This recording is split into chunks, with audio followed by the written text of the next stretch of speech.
여러분 반갑습니다. 오늘도 리더십에 관한 그러한 내용들을 하버드 비즈니스 리뷰에 게재하신 하버드 교수님의 여러 논문들을 통하여서 알아보며 리더십의 자질과 요소들이 무엇인지를 살펴보는 시간입니다. 오늘은 지난 시간에 이어서 경영의 인간적 측면이라는 제목하에 토머스 틸 교수님이 쓰신 글을 중심으로 계속 리더십에 관한 내용들을 살펴보도록 하겠습니다. 경영의 인간적 측면, 두 번째는 성실성이라는 부분입니다.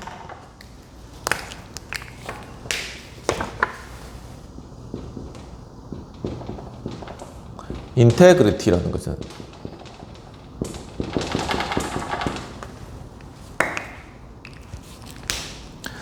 훌륭한 경영자의 또 다른 특징은 성실성이며, 모든 경영자들은 자신이 스스로 성실하다고 믿고 있다고 합니다.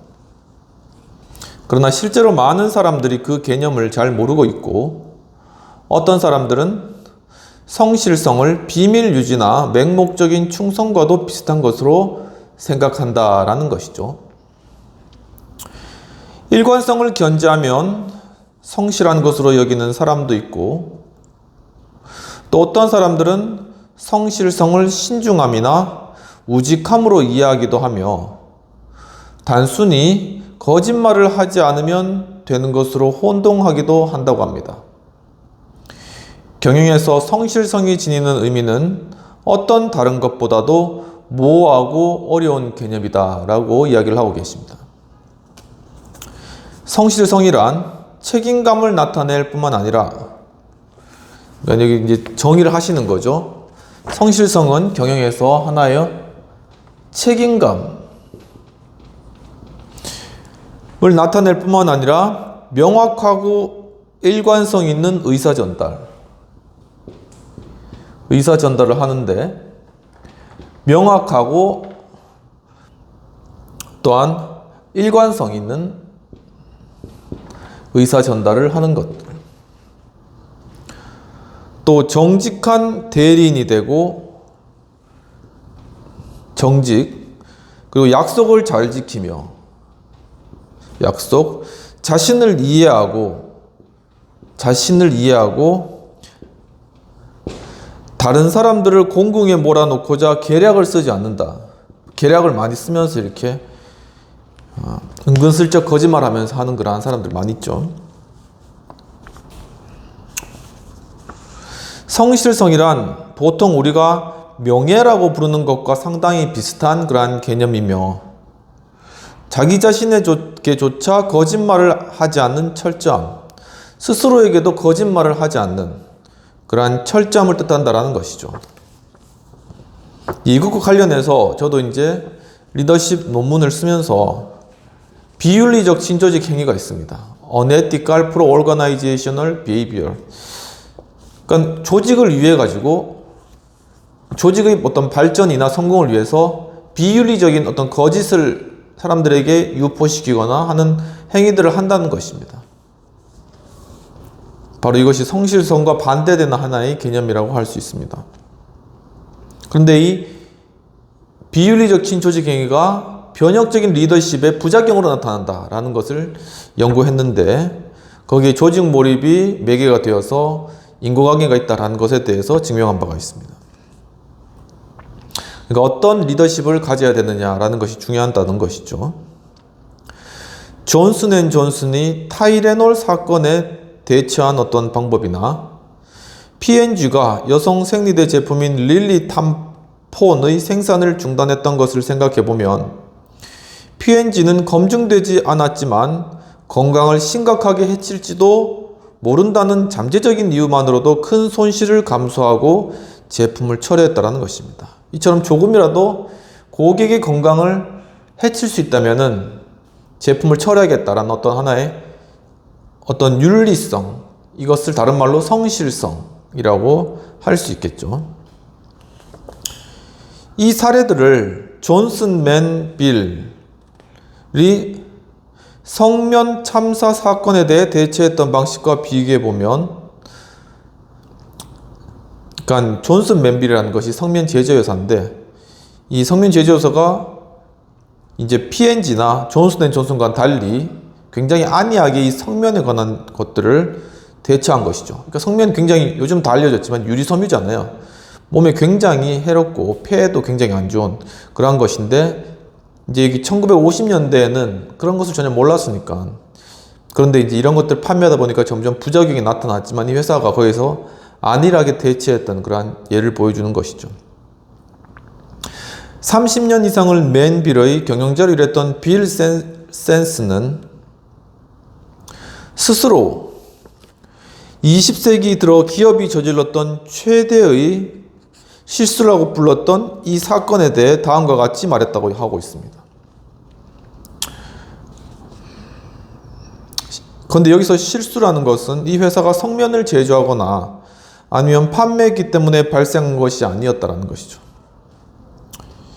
이미 기업들은 수백 년에 걸쳐 치명적인 화학물과 폭발물을 생산해왔고, 셀스에 의하면은 수천 명의 생명을 빼앗고 산업을 황폐화시킨 맨빌의 실수는 바로 자기 기만 때문이었다.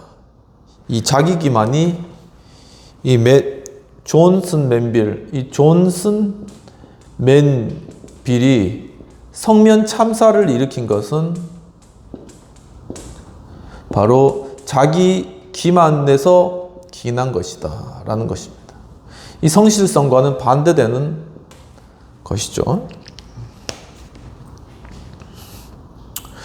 맨빌의 각 계층의 관리자들은 1940년대에 나타났던 광범위한 산업 피해의 증거들을 인정하려 들지 않았는데, 그때는 이미 그 해악이 널리 진행된 이유였다는 것입니다.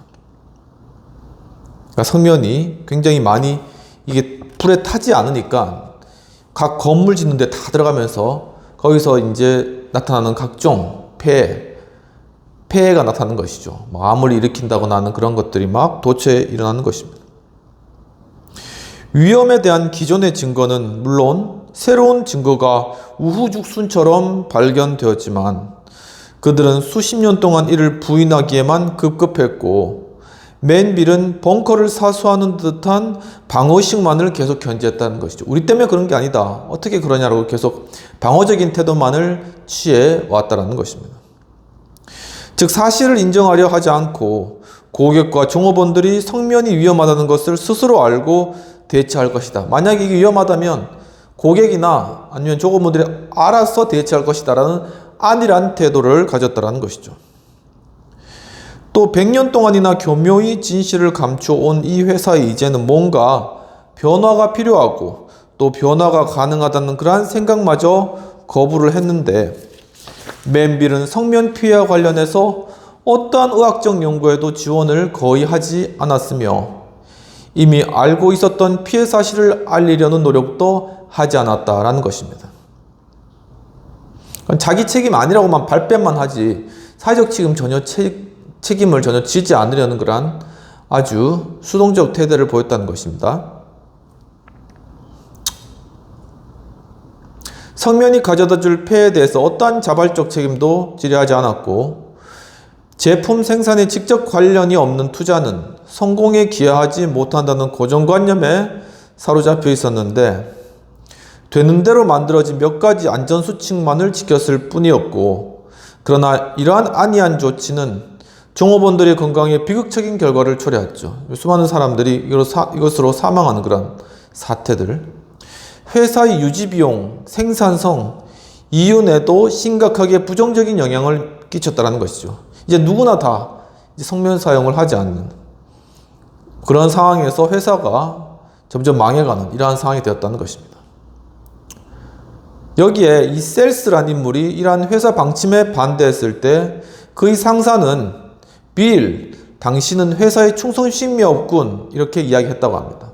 그런데 셀스는 아닙니다, 당신이 틀렸습니다, 나야말로 이 회사에서 충성심이 있는 유일한 사람입니다 라고 그렇게 대꾸했다고 하네요.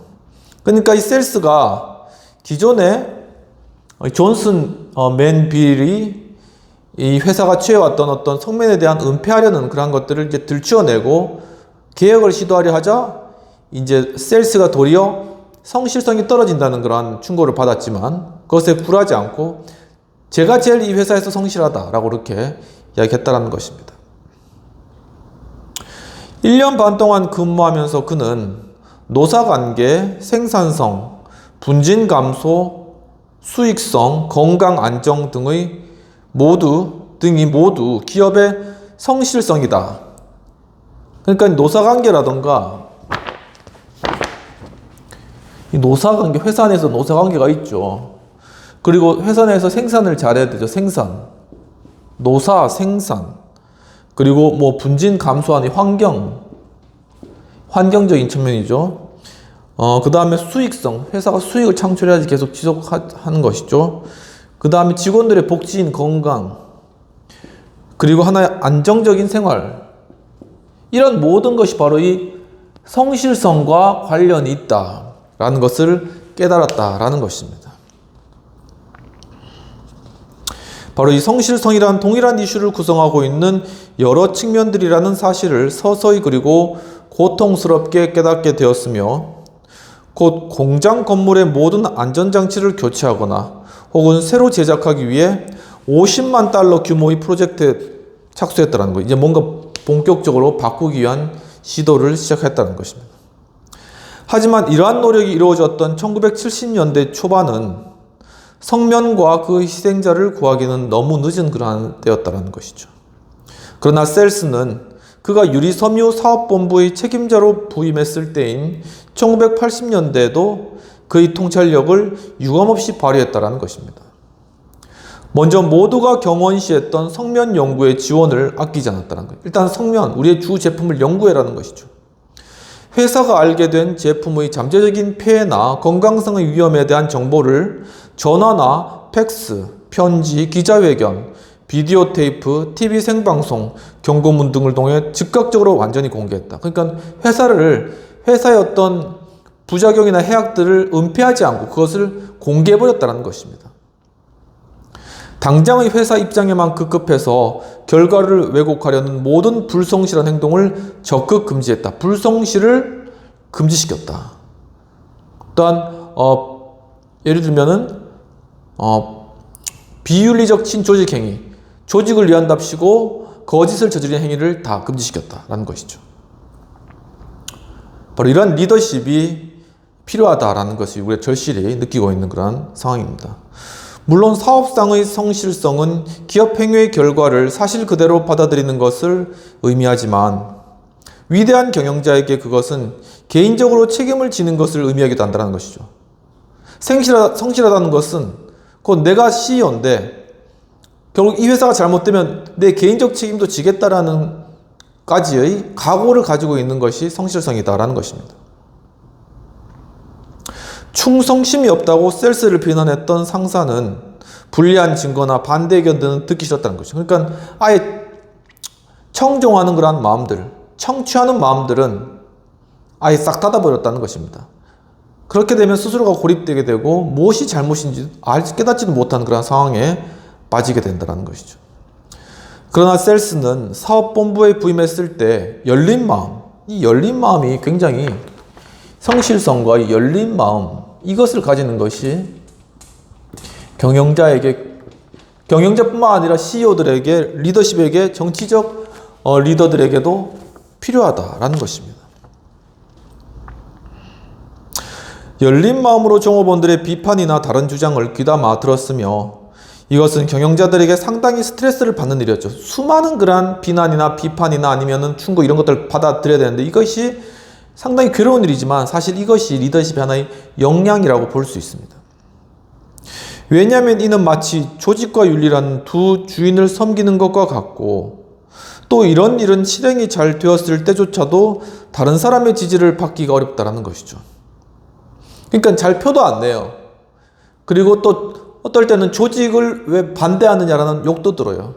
그러면서 또한 윤리를 왜 지키지 아니했냐라는 그런 비난도 듣게 됩니다. 아주 어려운 자리인 것이죠.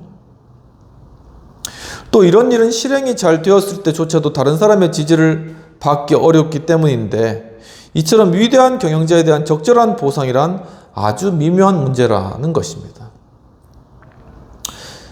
1980년대 초반 윌리엄 피스는 웨스팅하우스의 합성연료 사업본부의 책임자였다고 합니다. 당시 원유 가격이 하락하자 더 경쟁력 있는 제품을 만들지 않을 경우 파산할지도 모를 그러한 위험에 처하게 됩니다. 웨스팅하우스가 파산할 지경에 이를 수도 있다는 것이죠. 그는 제품 원가를 낮추기 위해서 130개의 일자리 중 상당수를 없애기로 결정했다는 것입니다. 이제 이 웨스팅하우스라는 하나의 또 웨스팅하우스라는 하나의 회사에 대한 그런 이해가 되겠습니다. 회사를 인수할 가능성이 있는 사람들도 그 일자리들을 불필요하다고 보았을 것이기 때문에 이러한 상황에서 아무리 좋은 성과를 낸 직원이라 하더라도 해고를 하지 않으면 안 되었다는 것이죠. 지금 직원들을 해고할 상황에 처할 수밖에 없다라는 그런 상황에 지금 되었다는 것입니다. 그와 그의 사업부서 부서장들은 오랫동안 내키지 않는 회의를 벌인 끝에 15명의 해고자 명단을 작성했다고 합니다. 회의가 끝난 후에 부서장들이 이 명단을 들고 해당자에게 해고 소식을 전하려고 했는데 그때 피스는 이들을 멈춰 세웠다. 그러니까 여기 CEO가 피스죠. 피스가 이제 해고 명단 들고 이제 해고시키러 가는 사람들을 멈춰 세우고 자신이 직접 이 사람들을 찾아가서 해고 소식을 알리는 것이 바람직하겠다라는 어떤 윤리적 판단 아니면 성실성에서 나온 책임감 있는 행동을 한 것입니다. 그는 이 소식을 사업본부 총책임자인 자신이 직접 전해야 한다고 느꼈는데 이 피스가 이제 CEO는 아니고 사업본부 총책임자네요. 그는 왜냐하면 그는 종업원들이 앞으로 대량 해고가 있을 것이라고 지레짐작하는 것이 싫었고 해고되는 종업원들에게 1대1로 직접 설명해 주는 것이 일종의 의무이자 예의라고 생각했기 때문이라고 한 것이죠. 이 예의, 이것도 예의도 하나의 중요한 경영에 있어서 하나의 성실성의 하나의 중요한 요소이다. 는 것이죠. 영국 신사처럼 이렇게 예의를 지키는 것들. 다음날 아침에 15명의 무고한 해고 대상자들과의 면담은 마치 장례식과 같았다고 합니다. 해고 대상자는 낙담한 채 고개를 떨구었으며 피스는 이번 해고가 개인적인 업무 성과와는 관련이 없다고 그렇게 간곡하게 말했다는 것이죠. 그러니까 이것은 업무 성과가 나빠서 해고하는 것이 아니라 이 직무의 성격상 이것을 더 이상 우리 회사에 남겨둬서는 안 되기 때문에 이 직무를 떼어내기 위해서 해고하는 것이다. 이렇게 이제 잘 설명을 했다라는 것입니다. 사업본부와 다른 직원들을 살리기 위해서는 일부의 희생이 불가피하다는 점을 이해해달라고 그렇게 설득을 했다고 합니다. 해고자들은 논쟁하거나 애원을 하거나 자신들의 공을 아주 무시하는 그런 듯한 처사에 몹시 화를 내거나 그의 어떤 냉혹함에 비난을 하기도 했다. 어떻게 그렇게 사람을 자를 수 있냐 이렇게 냉혹함에 이 비난을 하기도 해서 그 비난을 다 이 피스가 받아야 됐던 것이죠. 이에 대해서 피스는 그들에게 동정을 표했고 그들의 처지에 공감을 하였다고 하네요. 그들의 비난과 질책을 받아들이고 모든 질문에 솔직하고 구체적으로 답변함으로써 가능한 한 따뜻한 마음을 전하려고 노력했다는 것입니다. 그 솔직함, 이 성실성 중에 중요한 게 또한 솔직하게 대해야 된다. 어떤 어려움이 있더라도 사람들에게 솔직하게 이야기해주는 그런 태도가 결국은 승리하게 된다. 그리고 아주 구체적으로 모호하게 이야기하는 것이 아니라 아주 구체적으로 그런 상황들을 이야기해줘야지 이 사람이 실제적으로 어떤 도움을 가지거나 문제를 이해할 수 있다라는 부분들이 했다는 것입니다.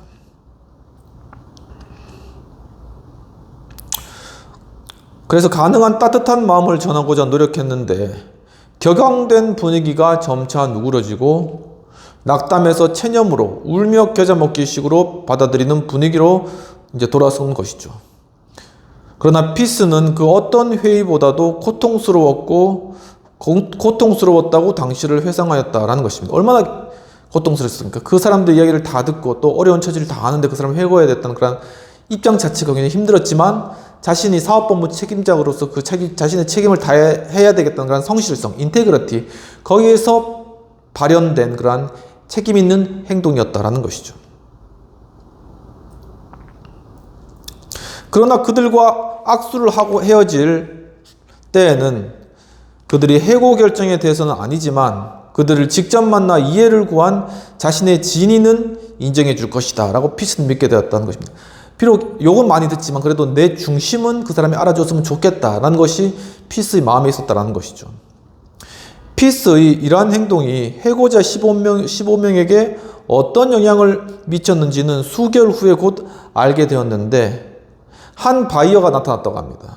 그리고 자금을 투자해 줄 새로운 소유주도 또한 등장하고 그때 피스는 해고했던 사람들을 재고용할 수 있는 그러한 기회가 생긴 것이죠. 그래서 그들에게 다시 일자리를 제의하자 이미 더 좋은 직장을 구해서 다니고 있던 사람들까지도 빠짐없이 전부 되돌아왔다고 합니다. 그러니까 그렇게 그 피스의 진위를 알았기 때문에 이제 이 회사에 대해서 아주 쓴 뿔이나 안 그러면은 어떤 분노나 이런 것들은 사람들이 생기지 않았다는 것이죠. 단지 자신의 처지가 안타까울 뿐이지. 그런데 다시 기회가 생기자 그 사람들은 회사에 대해서 고마운 마음으로 돌아오는 것이죠. 바로 그런 관계가 되어야 된다는, 해고는 가장 어려운 그런 것이지만 그럼에도 불구하고 그 사람들과의 어떤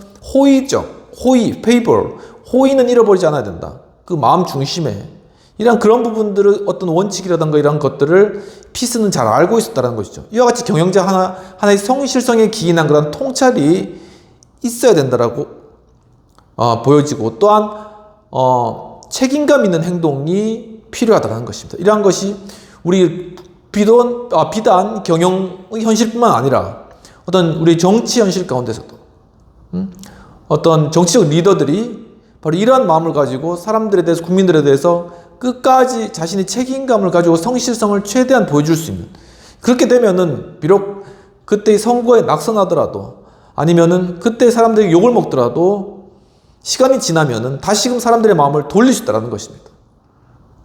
그러니까 이러한 어떤 일관성, 명확성, 그리고 성실성, 진심, 이러한 것들이 불러일으켜질 수 있는 바로 그러한 어떤 정치적 단체, 집단, 이러한 것들이 필요하다는 것이죠. 그것을 위해서는 정치적 리더십이 그렇게 준비되어야 되고 특히나 인격적인 면에서 그렇게 잘 갖추어져야 됐다는 것입니다. 바로 이것을 위해서는 이런 것들을 배우고 또한 느끼고 또한 여러 현장들과 여러 예시들을 또한 경험하면서 체득되는 것이죠. 하루아침에 된다는 것이 아니라는 것입니다. 그렇기 때문에 어렸을 때부터 이렇게 리더십에 대한 교육들을 계속적으로 이렇게 시켜나가면서 특히나 정치적 리더십으로 키워나갈 때는 이러한 부분들을 잘 준비시켜줘야 된다. 준비시켜 나가야 된다. 라는 부분들이 충분히 이해가 될 수 있는 것이고 또한 기업의 CEO로서 준비될 때도 단순히 많은 회계적 지식이나 재무적 지식이나 아니면 여러 생산관리 이런 것 물론 다 중요하죠. 하지만은 바로 이러한 기본적인 리더십 자질에 대해서 또 준비가 돼야지 이것이 또한 높이 올라갈수록 CEO가 될수록 더 중요한 그러한 요소가 되어진다는 것입니다. 이는 한 경영자의 도덕적이고 인간적인 고민에 관한 이야기인데 그러나 이 이야기의 또 다른 핵심은 역경에 처했을 때 책임감에 충실했던 한 경영자에 대한 것입니다. 경영자에 관한 것이라는 것입니다. 물론 어려운 상황이었지만 책임을 지는 자세, 이것이 바로 CEO의 모습이다. 리더의 모습이다라는 것입니다. 바로 이러한 용기, 바로 이렇게 책임을 지기 위해서는 또 하나의 필요성, 이 성실을 지키기 위해서는 용기가 필요하다. 이 용기가 리더십에게 필요하다라는 것입니다. 용기가 충직하고 유능한 바로 이러한 용기가 CEO의 용기가 충직하고 유능한 종업원들을 다시 회사로 돌아오게 한 것이다 라고 토머스 팀 교수님이 이야기하는 것입니다. 그럼 비평 및 토의된 내용들을 살펴보도록 하겠습니다. 필자는 이 토머스 팀 교수님은 경영자의 성실성에 대해서 성면회사의 셀스나 웨스팅하우스의 피스와 같은 그러한 책임자들의 예를 통해서 성실성이 무엇인가라는 것을 잘 예시로 보여주고 있습니다. 회사에서 성실성이 가진 의미에 대해서 어떤 생각을 가지고 있을까라는 것이 토의의 제목입니다. 말씀드렸듯이 회사에서나 아니면 가장 작은 공동체인 가족에서나 아니면 큰 공동체인 지방 지자체라던가 아니면 국가기관이라던가 바로 국가의 원수라도 바로 어떤 성실성, 인테그리티에 기반한 그러한 리더십을 가져야 된다는 것이죠. 바로 이것은 하나의 용기가 필요한 책임 있는 그러한 일이고, 바로 그러한 책임 있는 일을 통하여서 어려운 말이라도 솔직하고 또한 구체적으로 이야기해 줄 때, 그때 물론 그 당시는 어렵고 관계가 이제 좀 소원해지거나 아니면 깨질 수도 있지만, 시간이 지나면 사람들이 적어도 악감정은 풀지 않는다는 것입니다. 그러면 때가 되고 분위기가 조성되었을 때는 그 사람들을 다시 불렀을 때 고마운 마음으로 다시 돌아오게 되고 더욱더 좋은 관계가 맺어지게 되는 것이죠. 바로 그런 때와 시기를 생각하면서 가능하면 들어주고 포용할 수 있는 그런 리더십의 범위를 키워나가는 것이 바로 우리 회사뿐만 아니라 우리 국가나 우리 개인의 그런 가정 내에서도 필요하다라는 것입니다. 바로 이러한 것들을 어떻게 하면 그렇다면 준비할 수 있고, 우리가 이러한 용기와 같은 덕목들, 성실성과 같은 덕목들, 정직과 같은 덕목들, 이러한 것들을 과연 어떻게, 윤리와 같은 그러한 덕목들을 어떻게 키워나갈 것인가 하는 그러한 우리의 숙제가 있는 것이죠. 바로 이러한 리더십 교육이 바로 그러한 부분들이 채워야 될 그러한 영역이 아닌가라고 생각되고, 바로 그렇기 때문에 우리 교육 가운데 이런 리더십 과목이 꼭 필요하다. 단순히 어떤 정치, 경제 이란 과목도 있겠지만 그것은 하나의 역사나 아니면 어떤 이데올로기와 같은 것들을 배우는 거잖아요. 하지만 성품과 관련된 것은 사실 배우지 못한다는 것입니다. 바로 이러한 리더십 훈련들을 우리 중고등학교 때부터 아니면 대학에 들어가서도 특히나 리더십으로 세워질 그런 사람들에게 잘 준비하고 갖추어져야 될 필요성이 있다 라는 부분들을 한번 생각해 보게 되는 것입니다. 그럼 여기까지 하고 다음 장으로 넘어가서 권한 위임과 부하 직원에 대한 존중심과 같은 내용들을 좀 더 살펴보도록 하겠습니다.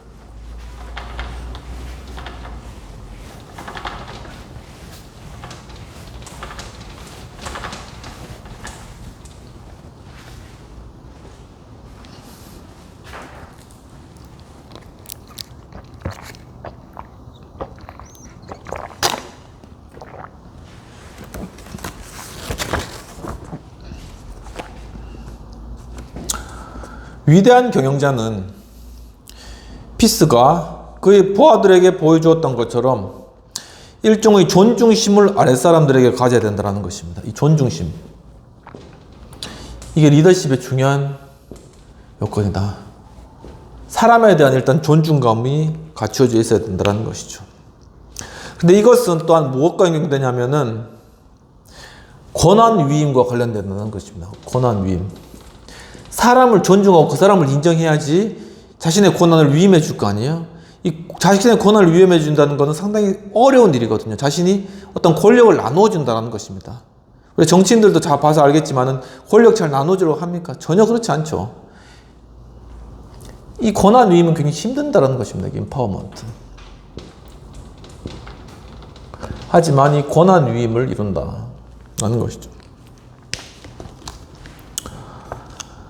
사람들이 경탄스러워하는 경영자들은 그들의 권한을 위임하고 부하들로 하여금 스스로 권한 있고 유능하다는 감정을 갖게 해준다는 것입니다.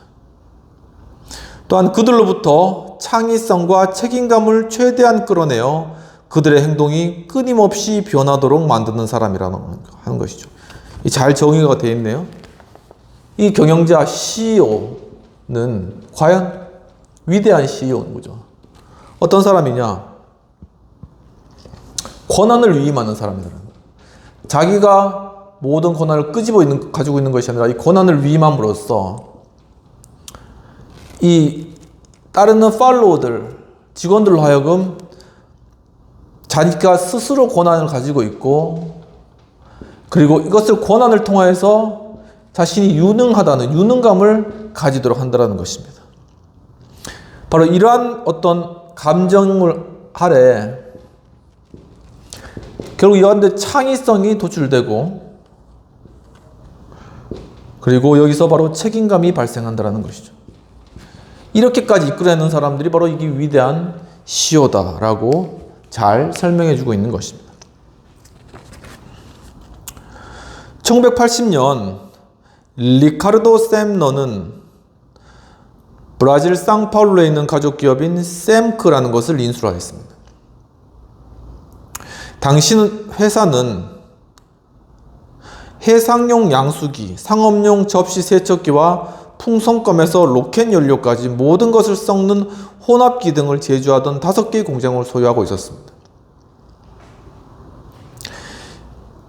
예를 들어 이 회사는 굉장히 어떤 엄격한 규율을 가지고 있었는데 출장 때도 복잡한 규율이 적용되었고 숙박비의 상한선을 엄격하게 정해놓았고 또한 집과의 장거리 통화를 몇 분 내로 제한했으며 영수증 처리에 복잡한 서류 작성을 요구했고 또한 공장 근로자들은 매일같이 도난 방지 보안 검사의 대상이 되어야 했고 그러니까 뭐 물건 가지고 나가면 노트북 가지고 나가냐 이런 것들을 일일이 체크를 했다는 것입니다. 화장실에 갈 때도 허락을 맡아야 한 정도였다는 것이죠. 그야말로 미성년자 취급을 당하고 있는 그러한 회사가 이 셈크라는 회사였다라고 이야기를 하고 있습니다. 그 회사를 이제 인수를 한 것이죠. 인수를 한 셈너는 이러한 구태의연한 그런 행위들을 과감하게 청산을 했는데 그는 조직 내 직급을 3단계로 축소했다. 예를 들면 뭐 시니어 매니저, 주니어 매니저 뭐 이런 식으로 일반 직원 이렇게 간단하게 만들었다는 것입니다. 또한 복잡한 규정집을 다 없앴다. 복잡하게 막 이렇게 그 행동을 제한하는 것들을 다 없앴다는 것이죠. 합리적인 상식으로 대체했다는 것이죠. 그러니까 복잡한 규정은 버리고 합리적인 상식에 따라서 행동하도록 그러면 된다. 이렇게 이제 간단하게 한 것입니다. 굉장히 심플하죠. 현대의 어떤 회사들에 적합한 그런 유형이라고 부를 수 있겠습니다. 사실 규정이 복잡하면 잘 보지도 않잖아요. 그러니까 스스로 이성에 합당하게 합리적으로 생각해서 맞다 하면은 그냥 인정해준다. 굉장히 편리하고 간단하지 않습니까? 또한 공장 이전이나 회사 인수 등 회사의 주요 결정 사항에 대해서는 공동 의사결정 방식을 택했기 때문에 뭐 투표나 이런 것들을 통해서 한 것이죠. 이에 따라 전 사원이 참여하는 민주적 투표 방식을 따랐다는 것입니다. 그는 회사의 이익을 사원들과 공유하는 시스템을 또한 도입했고 이익공유제죠. 이를 제대로 시행하기 위해서 사업본부의 규모를 축소하고 그 운영 내용을 모든 종업원들에게 투명하게 다 알 수 있도록 공개했다는 것입니다. 회사를 대표해서 출장을 보내는 사람을 불신해서는 안 된다는 간단한 논리에 입각해서 그는 출장 비용 명세서를 없앴다는 거예요. 보통 회사 출장 비용 명세서 굉장히 많잖아요. 거기 이것도 증명해야 되고 저것도 증명해야 되고 또 비행기 표도 증명해야 되고 또 얼마나 또 숙박했는지 다 증명해. 그러니까 이게 너무나도 이제 복잡하다는 것이. 그것을 그냥 싹 없앴다는 것입니다. 출장자들이 지출했다고 하면 믿고 이를 모두 정수해줬다는 것이죠. 그러니까 출장 갔다 왔다. 거기서 썼다 그러면 그냥 믿고 그래? 뭐 서류나 복잡한 거 요기 안 하고 그냥 알겠어. 그리고 그 정산해 줬다는 것입니다. 또한 한 집안의 가장이요 사회단체 간부나 예비역 장교들인 종업원들을 애들 취급하는 것은 온당치 못했다는 생각에 그러니까 너무 이 직원들 애 취급해가지고 일일이 하나하나씩 이제 그걸 챙기고 그 다음에 감시하고 통제하는 이러한 방식을 그냥 다 버렸다라는 것이죠. 시간급제 임금을 몇 시간 근무하면 얼마 줄까? 이것을 다 폐지하고 그냥 월급으로 뭐 얼마 근무했든지 동일한 금액 줄게 이렇게 하고 출퇴근 체크기와 보안검사 폐지했다는 거예요. 요즘 이게 특히 많죠. 들어갈 때 찍고 나갈 때 찍고 시간 재고 초과된 부분들 개선하고 제대로 초과되게 근무했는가 보고 그리고 이석을 했는지 안 했는지 체크 이런 복잡한 것들 그냥 다 폐지했다는 것입니다. 그냥 직원들 성실하게 이런 거 믿겠다. 너무 심플하고 좋지 않습니까? 물론 이제 실제적으로 조직에 적용하기가 쉽진 않겠지만은 굉장히 혁신적인 그런 일들을 한 것이죠. 아울러 종업원들이 작업 현장에서의 작업 목표와 방식 그리고 시간까지도 자율적으로 조정했다는 것이죠. 8시간 일해. 하지만 언제 일할지 모르겠지만은 너가 스스로 일해라. 이렇게 자율권을 주었다는 것입니다. 사람이 이렇게 자율권이 주어졌을 때 그때 정말 창의성이 발현되는 것이죠. 그래서 그것을 믿고 했다는 것입니다. 그는 상여금이 회사의 전체 이윤에 의해 결정되는 상황을 만들면 회사 돈을 1급 호텔이나 렌터카에 낭비하고 근무 시간을 게을리 보내지 않을 것이라는 나름대로의 판단이 서 있다는 것이죠. 결국은 너희들이 일해서 이익을 많이 내면 그 이익을 너희들이 상여로 가져갈 수 있도록 해줄게. 그리고 이익을 많이 내면은 월급으로 돌려줄게 라고 이런 시스템을 만들었다. 그러면 알아서 직원들이 서로가 서로를 이렇게 필요할 때는 이렇게 이렇게 충고도 하고 하면서 창의성을 가장 끌어올려서 이익을 많이 내려고 할 것이죠. 그리고 최대한 이렇게 휴지라도 아끼고 아무튼 뭐든 아껴가지고 이익을 많이 내려고. 왜냐하면 자기 호주머니로 결국 돌아오는 거니까. 이제 그렇게 했다는 것입니다. 그의 판단은 옳았으며 첫 해 매출액이 2배로 올랐고 재고는 급격히 감소했다고 합니다. 수년간 연구개발 단계에 머물러 있던 신제품 8가지가 출시되었고 30%가 넘던 불량률이 1% 미만으로 급감하는 등 품질이 현저하게 개선되었더라고요. 원가는 크게 절감되었고 생산성은 극적으로 높아졌기 때문에 조기 퇴직 장려금 제도를 실시해서 일찍 퇴직하면 돈 많이 줄게 해서 인력 규모를 32%까지 또 줄이는 그런 일들을 이루었다고 합니다. 굉장히 혁신적인 것이죠. 샘너는 기존 관행을 뒤집는 조치들을 계속 추진했는데 그는 부하 직원에게 위임할 수 있는 권한을 책정하는 소극적인 그러한 방식 대신 완전히 발상을 바꾸어서 반드시 처리한 몇 가지 책임들을 예를 들어 회사 간 계약이라던가 전략, 합병 아니면 회사 경영 스타일 변화 등만을 남기고는 다른 모든 것을 부하에게 위임하는 적극적인 방식을 택하였다. 뭘 해서 이 사람에게 권한을 넘겨줄까? 이것이 아니라 이거는 꼭 CEO가 해야 돼. 책임자가 해야 돼. 빼고 나머지는 너희들이 다 해. 이런 적극적인 방식을 취해서 대부분의 그러한 일들을 권한을 부하 직원들에게 다 나눠주었다는 것이죠. 말 그대로 인파워먼트를 완전히 실행했다는 것이죠. 거기에 전제는 바로 직원들에 대한 신뢰, 믿음 이것이 전제가 되는 것이죠. 그리고 또한 직원들에 대한 존중감 이것이 전제가 되었다는 것입니다. 그는 말하기를 아마 어떤 사람들은 회사가 출장 비용을 통제하지도 않고 창구가 허술한 것을 악용하기도 했을 것이다 라는 것입니다. 물론 이들을 적발하려면 할 수도 있다. 그러나 권한 위임이 보다 철저하고 효율적으로 이루어진 그러한 상황에서 나는 이를 알아낼 방법도 알고 싶은 의사도 없었다는 것이죠. 비록 그런 사람이 몇몇 있다 할지라도 중요한 것은 직원들을 존중하고 권한을 위임시키는 것이지 그 몇 건을 적발하는 것이 아니다라는 그러한 신념과 존중감을 가지고 있었기 때문에 이 일들이 가능했다는 것입니다. 그러나 그러한 어떤 사람들에게는 책임과 권한을 다른 사람과 나누어 가지라고 강요하는 것이 마치 생리를 뽑는 것처럼 괴로운 일일 수가 있는데 이는 타인을 지배하려는 본능을 억압하는 것이기 때문이라는 것입니다. 사람이 본능적으로 다른 사람을 억압하고 그 위에 군림하려는 그런 본능이 있다는 것이죠. 그렇기 때문에 권한 위임이라는 것은 그게 자연스럽게 아니고 굉장히 어렵다라는 것입니다. 하지만 그럼에도 불구하고 사람을 존중하는 마음에서 권한을 위임했을 때 바로 우리가 상상 이상의 어떤 생산성과 수익성과 효율성을 창출해낸 이러한 예들이 존재한다는 것입니다. 바로 이러한 이유 때문에 사람들은 그들이 바라던 기회도 놓치고 권한 위임의 기회도 놓치고 만다라는 것이죠. 위스콘신주에 소재한 존슨빌 소시지의 랠프 스테이어, 이제 존슨빌 소시지라는 회사로 넘어갑니다.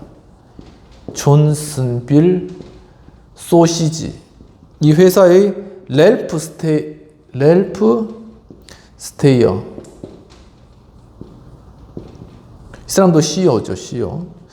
이 랠프 스테이어는 1980년대 초반 이익과 책임을 나누어 가짐으로써 구성원들의 권한을 확대하고 회사의 활기를 불어넣었던 최고의 경영자였으나 그러나 이러한 일을 수행하는 데 가장 위험한 적은 다름 아닌 스테이어 자신이었다. 사람 정말 이렇게 권한을 위임하고 활력을 불어넣는 이러한 일들을 CEO가 할 수 있지만 바로 그러한 일들 함에 있어서 가장 방해되는 요소, 가장 적은 바로 자신이었다는 것입니다. 자신도 미처 의식하지 못하는 사이에 그는 여전히 다른 사람을 통제하기를 내심 바라고 있었던 것인데, 도움을 요청하는 부하 직원들에게 조언을 하면서 그는 여전히 회사를 자신의 수중에 꾸려왔고 늘상 문제를 자신의 것으로 삼았으며, 생산 과정에서의 자료를 손수 수집함으로써 생산에 대한 모든 책임을 장악하고 있었고, 품질을 직접 검사함으로써 품질 검사에 대한 성공적인 권한임을 맡고 있었다. 다 자신하는 거, 생산 관리도 자신하고 품질 관리도 자신하고 그 다음에 전략도 자신 있지 하고 다 하고 있는 거예요. 조언도 한다고 하면서 결국은 지시하는 것이고, 권한 위임을 한다고 하지만은 그 쉬운 게 아니고 결국 자신이 다 하고 있었다는 것이죠. 부하 직원들은 스테이어가 어떤 것을 좋아하는지 판단이 서지 않을 경우 결정내기를 두려웠다는 것입니다. 왜냐하면 워낙 이 사람이 그러니까 자신의 권한을 행사하려고 했던 스타일이기 때문에. 어쨌든 스테이어가 원하는 쪽으로 결정되기는 마찬가지였다는 거예요. 결국은 스테이어가 결정하는 대로였다는 것이죠. 차이가 있다면 구성원들에게 직접 명령하는 것과 간접적으로 눈치채어 추측하도록 하는 것 차이뿐이었다는 것이죠. 그러니까 권한위임 한다고 했지만 그럼에도 불구하고 스테이어는 암묵적인 지시를 하고 있었고, 직원들은 그 암묵적인 지시와 눈치를 보면서 일을 하였기 때문에 권한위임을 한다고 말로는 했지만 결코 그것이 이루어지지는 않은 상태였다는 것이죠. 이런 것들을 우리 조직이나 우리 회사나 아니면 우리의 공동체 가운데서도 한번 생각해 볼 필요가 있다는 것입니다. 비평의 내용입니다.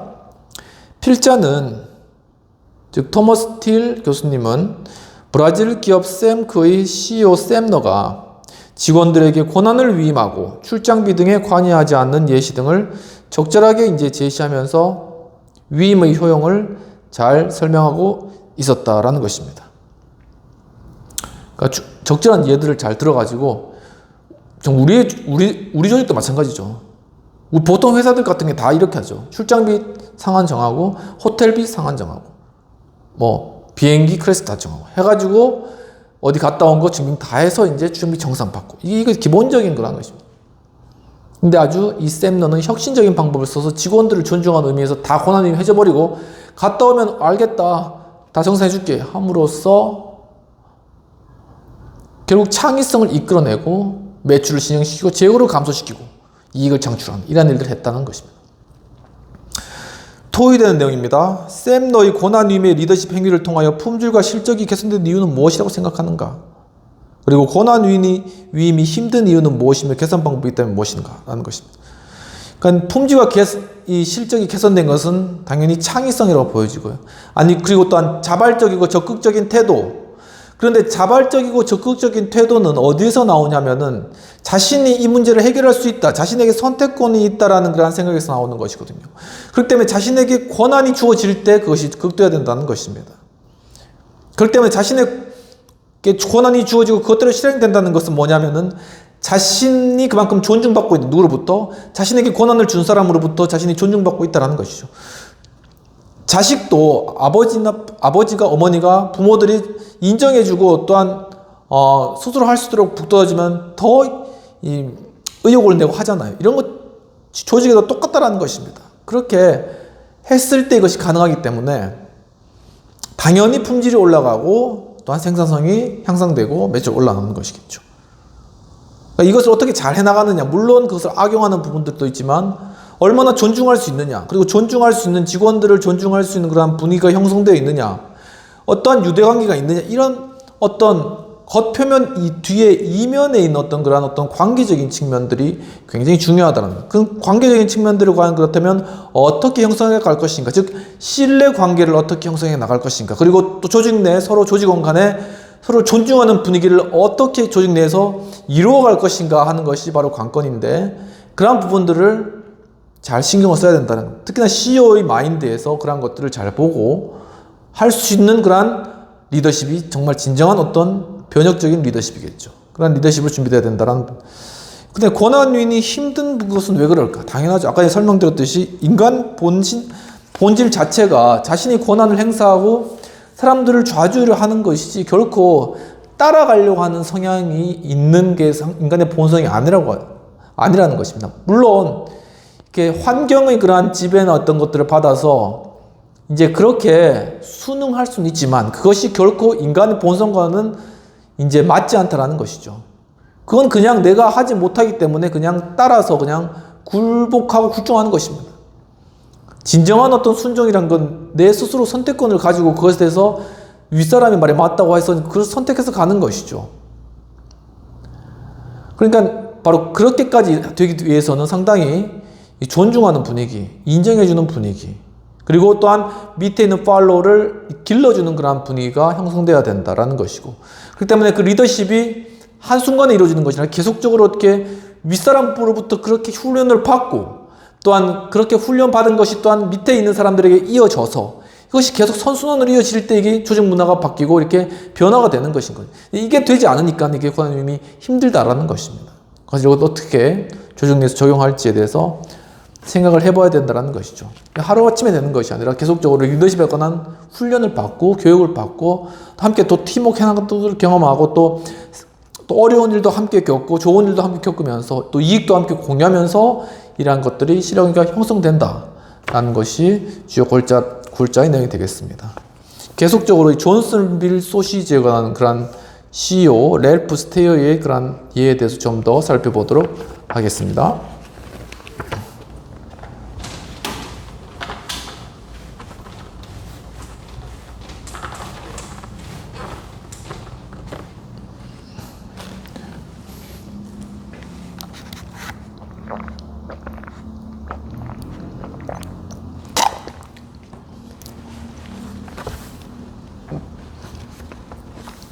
존슨 빌 소시지 회사겠죠. 저도 얼마 전에 독일에 갔는데 소세지 굉장히 큰 소세지가 있더라고요.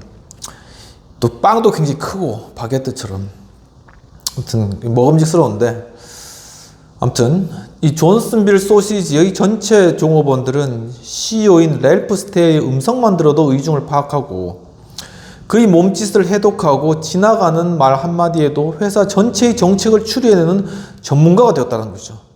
하도 눈치를 보니까 한마디만 해도 어떻게 기여해야 되겠다는 것을 그냥 바로 와닿게 된다는 것입니다. 마침내 그는, 즉 랠프 스테이어는 무엇인가가 이게 잘못 돌아가고 있다라고 이렇게 생각을 하게 되었다는 것입니다.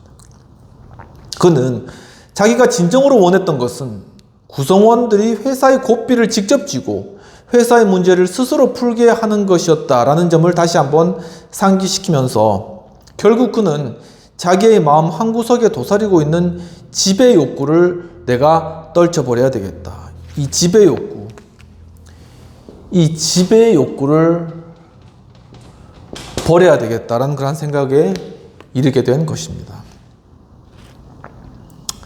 우선 그는 너무나 기계적으로 잘 훈련되어 창의성을 상실한 한두 명의 직속부하를 먼저 해고해버렸습니다. 로봇가 된 사람을 잘랐다는 것이죠. 생산회의뿐만 아니라 단순한 토론에서도 더 이상 참여하지 않았다고 합니다. 대신 그는 코치, 선생, 조력자로서의 역할을 배웠고 이러한 역할이 기능적 전문 지식보다도 더 중요한 요소가 되도록 경영자의 직무기술서 내용을 바꿨다는 것이죠. 그러니까 정말 경영자는 무엇인가? 경영자는 많은 지식을 전달하고 전문적인 지식을 가지고 회사를 좌지우지하는 것이 아니라 도리어 직원들이, 구성원들이 회사를 잘 운영해 나갈 수 있도록 하는데 코치 역할을 해주고 또한 조력자로서 역할을 해주고 이러한 부분들이 더 중요하다. 이것이 경영자다라는 그런 경영자에 대한 철학 자체를 바꾸어서 그것을 직무기술서에 썼다라는 것이죠. 그 결실은 몇 년 후에 명확하게 나타났는데 당시 존슨 빌은 대규모의 수주 계약을 제의받았다고 합니다. 스테이어가 생각하기에는 이 회사가 제대로 감당해내기 어려울 것이다 라는 생각이 들었던 게, 이게 도대체 우리 회사 규모나 매출액이나 또 기술력을 봐서 힘들 것 같은데 괜히 했다가 손실 많이 나고 여러 사람 고생할 것 같은데, 그러면 예전 같으면 스스로가 이거 안 돼 해서 회장선에서 그냥 캔슬 하면 끝이었지 않습니까? 근데 그가 그렇게 하지 않고 이제는 권한을 다 위험해 줬으니까는 이것을 너희들이 결정해라 이렇게 맡긴 것이죠. 권한임을 해준 것입니다. 만약 5년 전이었다면 스테이어는 자신의 결정에 따라 간단히 계약을 포기했겠지만 이번에는 구성원들에게 그 내용을 보여준 것이죠. 약 2년 동안 소그룹별이나 팀 단위별로 그 건에 관한 회의가 진행되었다고 합니다. 2주 동안 각 이제 옥신각신 하겠죠. 이것을 해도 되니 말아야 되니 어떻게 하면 될지. 물론 스테이어는 어디에도 참석하지 않았으며 여기에서 종업원들은 예상되는 위험 요소와 도전에 대해서 분석했다. 스왓 분석한 것이죠. 스왓 분석. 알아서 스왓인가 이게? 장점, 스트렝스, 장점, 약점, 오퍼추너티, 기회, 그리고 위협, 뭐 이런 트리트 이런 것인데 한 것입니다. 그래서 종업원들은 예상되는 위험 요소와 도전에 대해서 분석하고 위험을 최소화하는 그러한 계획을 만들어냈고, 스테이어의 걱정과는 달리 구성원들은 새로운 계약이 그들의 삶에 미칠 여러 가지 문제점에도 불구하고 이를 받아들여 성공적으로 수행한 것입니다. 제시된 이야기들에서 알 수 있는 것처럼 위대한 경영이라는 것은 무엇이냐면은 학습, 교육, 그리고 설득의 끊임없는 연습이다. 위대한 경영에 대한 정의가 나오네요. 이 위대한 경영 과연 무엇일까? 그것은 바로 학습하고 어떤 것을 배우고 또 어떤 것을 그래서 가르치고 교육, 그리고 어떤 것에 대해서 계속 설득해 나가는 끊임없는 계속되는 연습이다. 이렇게 정의를 했습니다. 고객이나 회사 때로는 그들 자신을 위해서 사람들이 최선을 다하게 하는 일은 종종 피나는 분투를 수반하는 것인 것이죠. 왜냐하면 그것은 사람들에게 최선이 무엇인지를 이해시키고 이를 간절히 하고 싶도록 만드는 것이며, 최선이 뭐냐를 보여주는 것도 쉽습니다. 근데 그것을 구성원들이 이것을 해보고 싶다, 그러니까 해야 된다가 아니라 해보고 싶다라는 그런 동기력, 모티베이션이라는 것은 굉장히 어려운 것이죠.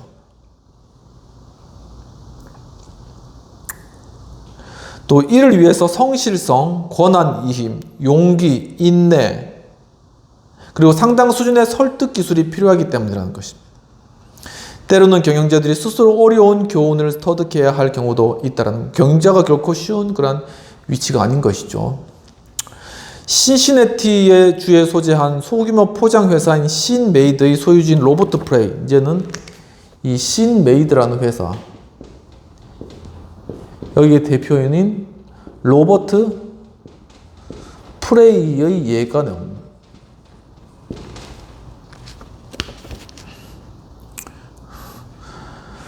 이 프레이도 스테이어처럼 회사의 짐을 혼자 떠맡을 필요는 없다고 생각했다는 것이죠. 그래서 종업원들과 함께 책임과 성과를 공유하기로 결심했다고 합니다. 그러나 이에 대한 종업원들의 반응은 의외로 고맙지만 받아들이지 않겠다라는 것인데, 정확하게 표현하면 절대로 받아들일 수 없다라는 것이었던 것이네요. 그의 제안이 종업원들조차 믿을 수 없을 만큼 대폭적인 이윤 공유를 의미하는 것은 아니었지만, 권력 공유니 자친이 하는 것들은 그들이 원치 않았다라는 것입니다. 회사가, 조직원들이 그것 자체를 원치 않았다라는 것입니다. 1984년 동업자와 함께 프레이가 회사를 처음 인수했을 때 당시에 프레이와 종업원과의 관계는 굉장히 대립적이었다고 하네요. 그리고 또한 적대적이었다고 합니다. 그는 종업원들의 수준을 낮고 그들의 업무도 단순하고 쉬운 것들 뿐이라고 공공연하게 단언했다고 합니다. 너희들 일이 뭐가 힘들어? 이 쉬운 일인데 왜 못해? 이렇게 이야기했다고 하는 거죠. 관계를 보다 악화시켰던 것들은 그가 1년에 한 번 있는 종업원들의 임금 인상을 거부했다는 것입니다. 임금 인상조차 이제 거부하고 노조하고 이야기 안 했다는 것입니다. 그가 결국은 종업원들이 파업을 일으키도록 한 것이죠. 이 종업원들은 시위 자금이 바닥나자 결국 굴복하게 되었고, 프레이는 종업원들의 휴가 일수를 줄이고 12.5%의 임금을 삭감하고 이런 아주 중차대한 그런 결정을 한 것이죠. 상처받고 모욕받은 종업원들은 직장으로 돌아오긴 했지만 모두 그를 혐오한 것이죠. 내가 먹고 살기 위해서 돌아오긴 하지만 너 너무했다. 인간적으로 그렇게 할 수 있냐? 이제는 내가 할 일만 딱 하고 월급 받아서 가겠다. 완전히 정 떨어진 거죠, 회사한테. 그는 노사 대립에서 승리를 거둔 것 같았지만 결국 그에게 돌아온 보상이라고는 고용계약 조건에서 조금만 벗어나더라도 불평을 제소하고 험담하는 분노로 가득 찬 근로자들로 가득 찬 공장뿐이었다. 그 공정이 무슨 생산성이 있겠습니까? 조금만 근로조건과 다르면 갖다 제소하고, 딱 정시에 출근, 정시에 퇴근하고, 자기 할 일만 딱 하고, 이렇게 생산성이나 창의성이 향상될 수가 없죠. 프레이는 그 당시 아무리 원가 절감이 절실했던 그런 상황이라고 할지라도 자신의 태도가 건방지고 고압적이고 근시안적이었다는 사실을 곧 깨닫게 되었다는 것이죠. 직원들을 존중하지 못했다는 사실을 이제 절실히 느끼게 되었다는 것입니다. 과연 회사가 계속 존속할 수 있을지를 밤새워서 고민하느라 곧 피로에 지치게 되었다. 이런 식으로 가다가는 이 회사 분위기 봐선 도저히 오래 못 가겠다. 무슨 일이 터지고도 터지겠다. 이렇게 생각한 것이죠. 그는 자신의 걱정거리 중 일부를 종업원들이 맡아주었으면 했고 회사의 목표를 달성하기를 원했으며 그는 이를 위해 어떤 일도 할 준비가 되어 있었다는 것입니다. 그러니까 내 걱정을 좀 덜어가서 좀 일을 종업원들이 하고 그래서 회사의 목표를 달성해 주는 것, 이것이 그가 원했던 것이죠. 결국 파업을 통해 그는 종업원들을 경멸적으로 대했던 일이야말로 최대의 실수였다. 미스테이크. 자신의 실수였다라는 것을 깨닫는 것입니다. 늦게라도 깨달으면 문제, 이게 실수였다. 파업에서 이긴다고 한들 조직 분위기 다 망치고 근로의욕 다 떨어진 상태에서 조직이 존속할 이유가 뭐냐? 돈 벌어서 뭐하냐? 이겁니다. 그러니까 이게 깨달음이 온 것이죠. 이 파업을 통해서. 파업이 꼭 나쁜 것만 아니라는 걸 알 수 있겠죠. CEO의 하나의 각성의 중요한 하나의 계기가 될 수도 있다는 것입니다.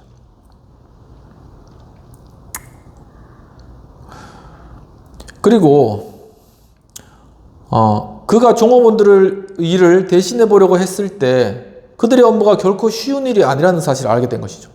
처음에 볼 때는 쉬운데 이것도 못해 이러다가 파업해서 자기가 직접 하려고 하니까 이게 쉬운 일이 결코 아니네 이렇게 이제 느낀 겁니다. 확실히 사람은 그 입장이 돼봐야 아는 것이죠. 또한 시설 설비나 제품, 고객 등에 대한 종업원들의 지식도 몹시 필요한 것임을 깨닫게 되었다. 사람을 만나러 위해도 누가 아는 사람도 없고 또 연락처가 있다고 한들 그 사람과 원만한 의사소통이 안 되는 것은 그 사람과 이 종업원들, 그 사람을 대했던 사람들은 오랜 어떤 관계가 있거든요. 그러니까 사무적 관계뿐만 아니라 인간적 관계도 있고 밑에 흐르는 그런 관계가 있다는 것입니다. 근데 그런 것들을 일전 다 절연한 채 그냥 사무적으로 이야기했을 때는 문제가 안 풀리는 것이죠. 바로 이러한 부분들이 있다는 것입니다. 과거의 실수가 무엇이었든 간에 그는 현재의 공경을 빨리 벗어나기 위해서 종업원들의 믿음과 참여를 구하기로 결심했다는 거야. 그래서 이제는 믿음과 종업원들에 대한 믿음 그리고 참여, 이것이 필요하다라는 하나의 결심, 여러분들도 이런 결심이 필요한 부분들이 있지 않습니까? 이렇게 딱 결심을 했다라는 것입니다. 그러니까 일종의 기독교로 보면 회심을 한 것이죠, 정말.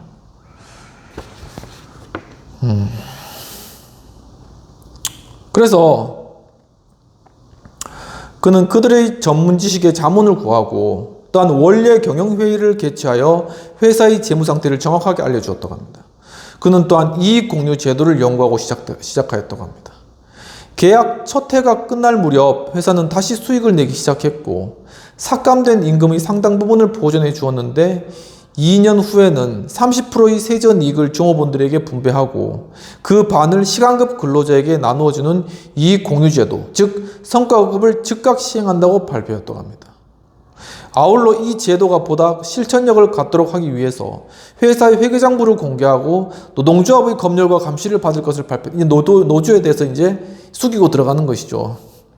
대부분의 시간급 종업원들은 이에 반대했다는 것입니다. 그렇게 했는데 또한 이제 시간급 종업원들이 문제인 거예요.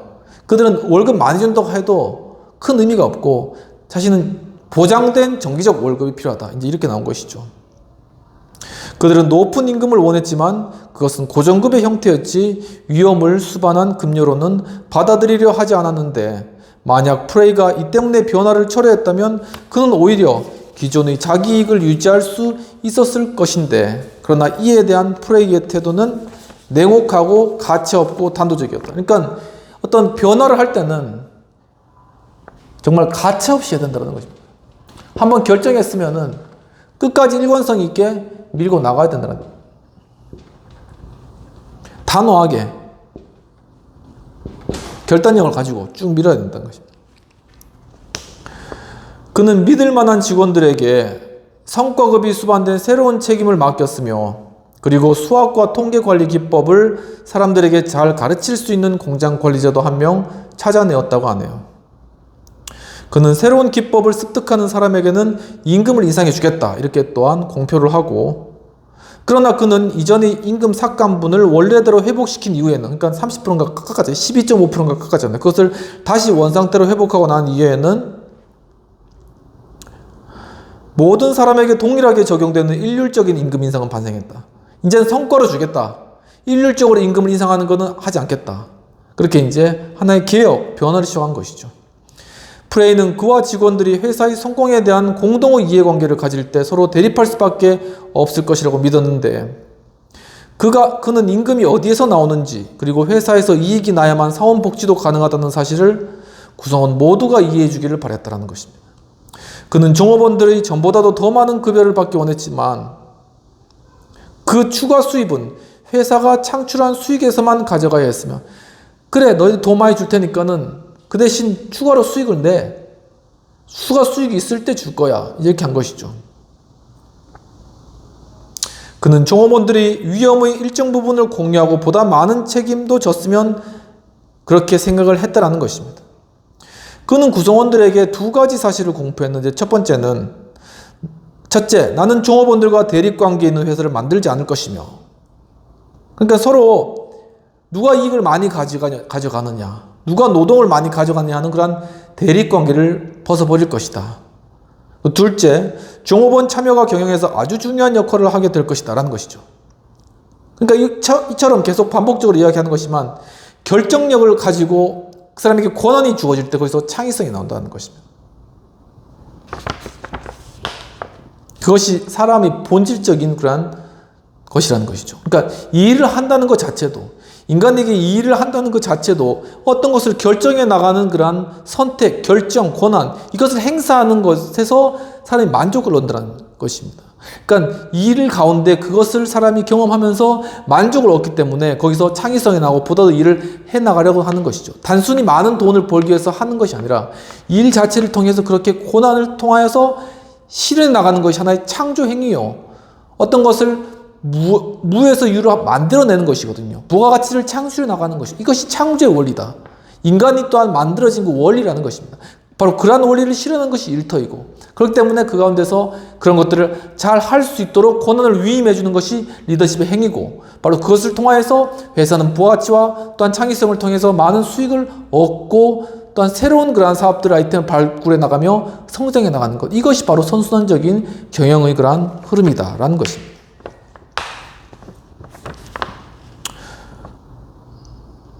그는 종업원들의 의사결정에 참여하는 것을 거부하거나 그건 나와 상관없는 일입니다 라고 말할 때는 몹시 화를 냈더라고 하는 것입니다. 빠지는 건 안 돼. 네가 스스로 의사결정해. 그렇게 이제 이렇게 독려했다라는 것이죠. 그는 복잡한 정보를 공유할 수 있도록 원래 회의를 적극 활용했는데, 즉 종업원들 스스로 예상 수익을 분석하고 폐원료 발생률이나 자신들이 직접 관리하는 생산 영역의 생산성 수치들을 직접 조사하도록 하는 것입니다. 스스로 해보도록 하는 것입니다. 그 가운데 그것을 실제적으로 피부로 느낄 때 거기서 어떻게 그것을 또한 보완하고 발전시켜야 될 것인가 하는 그런 해결책이 발생되는 것이죠.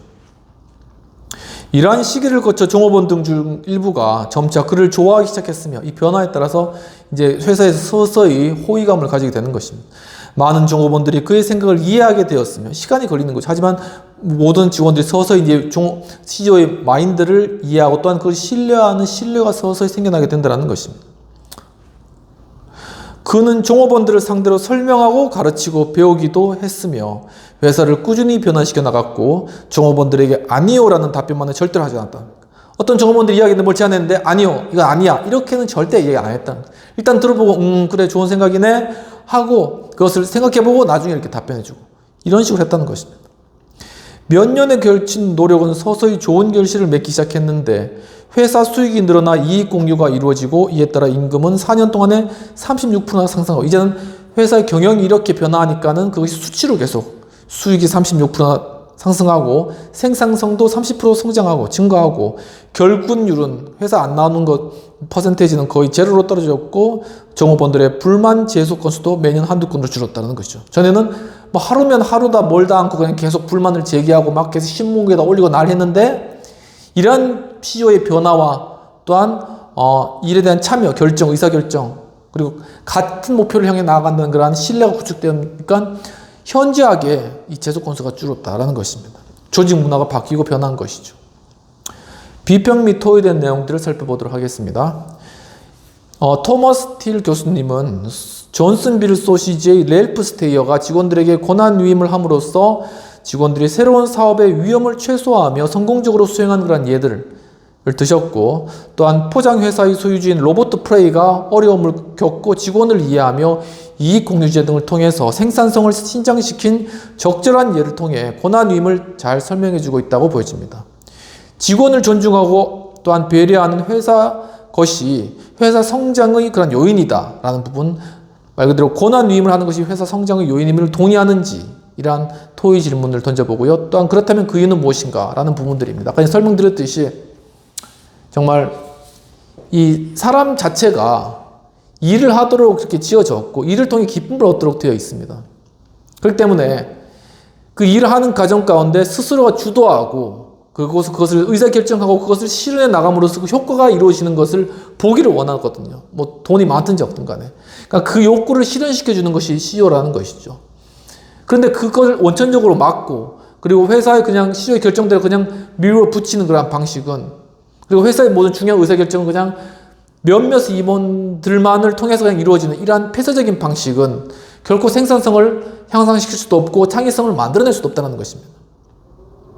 그러니까 회사를 투명하게 운영하고 그 가운데 권한을 위임해 줌으로 말미암아 이 근로자의 본질적인 가치를 존중해 주는 것들, 일할 수 있는 권리를 인정해 주는 것, 이것이 되기 때문에 당연히 그 부속으로 생산성은 향상되고 수익이 증가하고 매출액 증가하고 원가는 절감하고 또 새로운 신상품을 많이 만들어주고 이런 결과들은 부적으로 당연히 다 따라 나온다는. 그렇기 때문에 얼마나 이 리더십이 그리고 직원 존중하는 문화가 회사 내에서 중요한가라는 것이 여실히 드러나는 것이죠.